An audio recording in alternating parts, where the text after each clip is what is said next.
Well, hello and welcome to Gundam Explained. My name is Adam.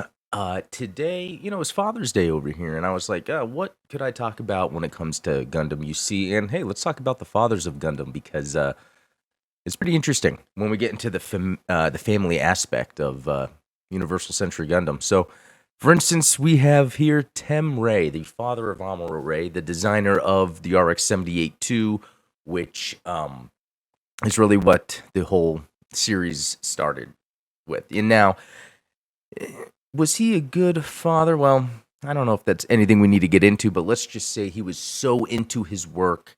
He wasn't really there for Amuro as much, even though Amuro looked up to him. If you watch Gundam: The Origin, it kind of goes into background and how he was. I remember the time in Mobile Suit Gundam when Amuro runs into him and the way his dad was acting to him, like being very dismissive and really just then looking at Amuro as being some sort of, I really don't like these ads up here, but anyway, of Amuro being some sort of warrior pilot for the Gundam. Like his dad was more interested in what Amuro was doing for the Gundam than Amuro himself. But it's just a cool, interesting dynamic. It's great that Tomino wrote the characters in this way. All right, so another one, and let's see. I meant to look this up before. Kamille's dad. I know. Didn't he have like a side Lady Margarita or something? But I forget his dad's name. Isn't that said? Oh, here we go. Franklin. So Hilda and Franklin, but Franklin Bidan. Okay, so a couple interesting things in the Zeta Gundam story. Franklin. That's very distracting with all these ads. Let me see if I can somehow modify this out. I mean, hey, I like Sonic the Hedgehog, so I'm not complaining about that. Okay, that actually looks pretty good. Oh, no, did I just mess it up? No, but no. So Franklin Bidan. So as funny as it is that Tem Ray designed the RX-78-2 and then Amuro Ray became the pilot, Franklin Bidan designed the RX-178 Gundam, and just like with Amuro, Kamille didn't mean to be the pilot of the Mark II. It just sort of happened. I also love the Mark II design. It's like an awesome evolution of the RX-78. But anyway, just kind of getting back into it. So Franklin, designed this for the Titans. So the Titans were a part of the Federation force, but they were kind of very militaristic. It's kind of like, the equivalent to, the United States trying to come up with an excuse to go to the Iraq War or something like that, or fight overseas. So the Titans were building all of these very harsh weapons to use when. And then I guess kind of the story about that is the Anti-Earth Union kind of looking into that and seeing that the Earth Federation is still building these crazy weapons. That's what kind of starts that conflict. And, I really like when it comes to Gundam dads, I like this aspect. It's pretty sad what Kamille had to go through with both his parents. It's probably worth watching the Zeta series to kind of see what happens. But I think it's funny how we're kind of seeing this trend of dads designing the mobile suits that eventually their children pilots, even though they kind of don't want to, but they're kind of thrust in a situation where they have to fight. And I think that's kind of what leads to Gundam having a very unique way of storytelling, how we're getting these cool battle weapons and equipment, but there's this story, this human story people go through. And because they deal with family, fathers, mothers, it kind of helps strengthen that. So to get to the main dads, there's, I cannot, Zeon Daikum. I don't know why I would forget that. So Zeon Daikum, he's like the main daddy here. So although I think even though his name is Zeon, like the Principality of Zeon, he is really, I think he's really good. His whole idea was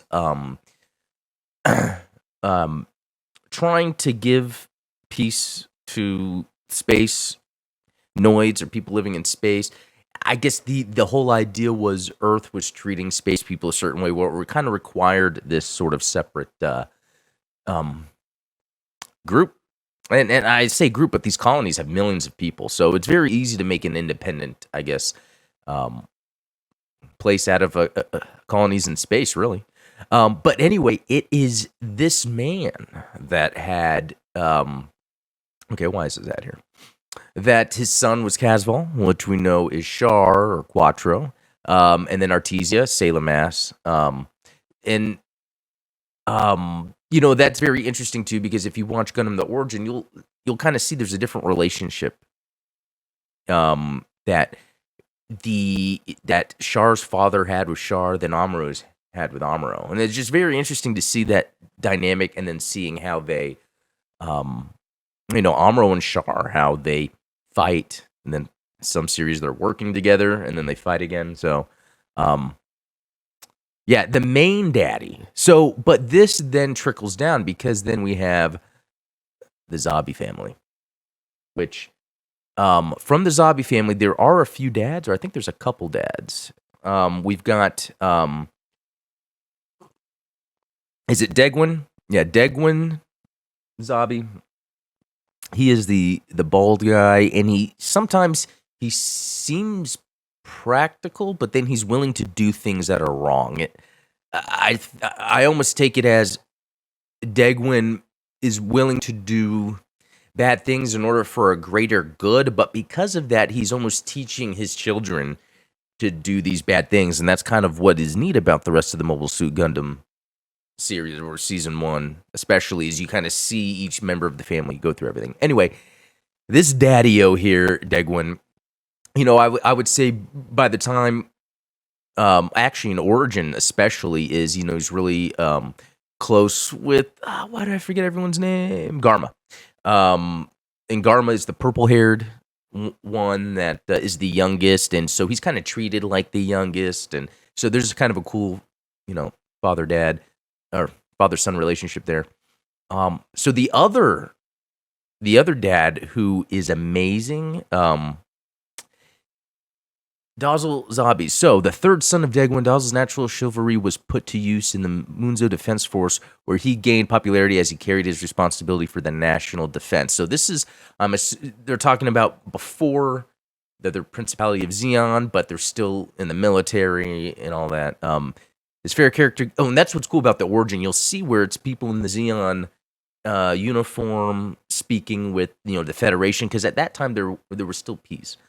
But anyway, his fair character, giving a favorable impression of the scheming despotism. I haven't used that word much. Of the Zabi family, he served as principal for the Autonomous Republic of Zeon Space Defense Military Academy before leading the Principality's Space Strike Fleet in the 1-year war, eventually falling in battle to Amuro. He was survived by his daughter, Minerva Lao Zabi. And Minerva it takes a larger role in the later Universal Century shows, including Unicorn. So it's very cool to kind of see that as another family through line. But what's interesting about Dozle is Dozle, he comes off as this big, mean, crazy, just barbarian.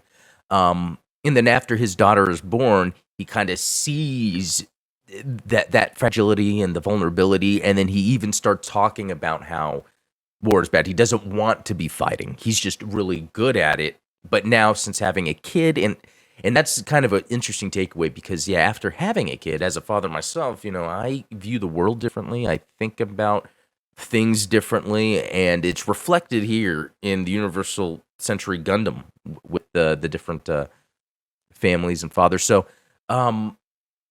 I think that's about it for now. I just wanted to cover some of the interesting fathers in early Universal Century, just to kind of give an idea for Father's Day. But any other fathers from the Gundam you see that, and when I say UC, I'm saying Universal Century. Yeah, any other fathers that have had an impact or having interesting plot? Go ahead and throw that in the comments. That'd be interesting. I might cover that too as I continue to talk about different aspects of Gundam. But thanks for watching. We'll talk later.